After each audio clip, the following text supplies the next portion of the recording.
உங்களுக்காக தான் வெயிட்டிங். அப்படியா? வணக்கம் அண்ணே. வணக்கம். வாங்க வாங்க. அண்ணே போன தடவை தான் விட்டுட்டீங்க, இந்த தடவையா கொஞ்சம் பார்த்துங்க அண்ணே. கண்டிப்பா பண்ணிடுவோம்.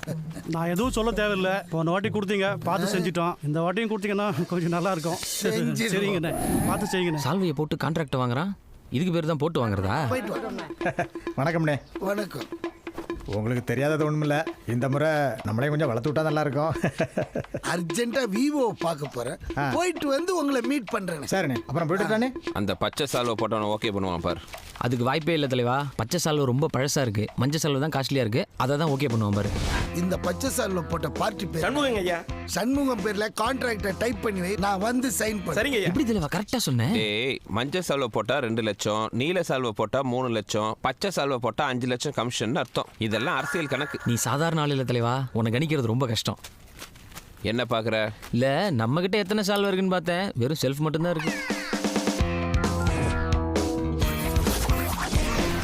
அந்த கான்ட்ராக்டருக்கு தான் ஃபோன் பண்ணி சொல்றான் போல இருக்கு. கான்ட்ராக்டருக்கு ஃபோன் பண்ணல, அவன் தம்பிக்கு ஃபோன் பண்றான்.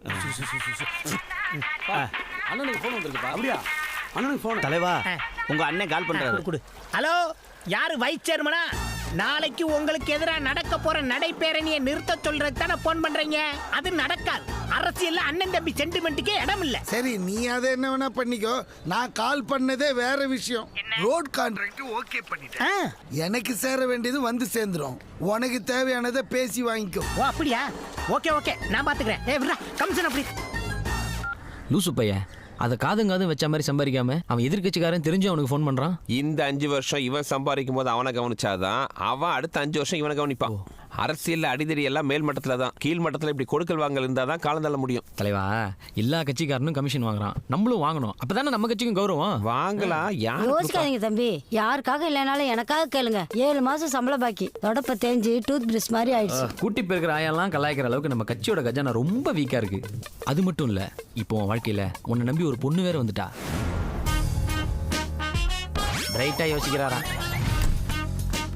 இதே வேகத்தில் நீ போ தலைவா, பின்னாடியே சூட்கேஸ் எடுத்துட்டு வரேன். சீக்கிரம் வா.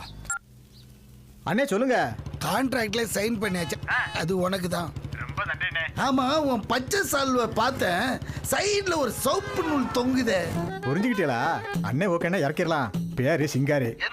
பேசுங்க. பக்கத்தூர் தான், நம்ம கண்ட்ரோல்ல தான் இருக்கு. கூப்பிட்டா வந்துடும். கேட்க ஆசையா தான் இருக்குது. நீ அனுப்பி வை, இடத்த ஏற்பாடு பண்ணிக்கிறேன். சரிண்ணே. என்ன முத்துப்பாண்டி, என்ன விஷயம்? அது ஒன்றும் இல்லைங்க. ஆளுங்கட்சிக்கு பச்சை சால்வை கொடுத்தீங்க, எதிர்கட்சிக்கு மஞ்சள் சால்வை கொடுத்தீங்க. அந்த ரேஞ்சில் நமக்கு ஏதாவது சால்வை கொடுத்தீங்கன்னா வாங்கிட்டு போயிட்டு இருப்போம். யார்கிட்ட பணம் கேட்கா? இருக்கதெல்லாம் ஒரு கட்சி நிட்டு யார்கிட்ட வந்து பணம் கேட்கா? போல யாரும் இல்லாத கட்சி வச்சு பணம் வர கேட்கா? இப்படி போல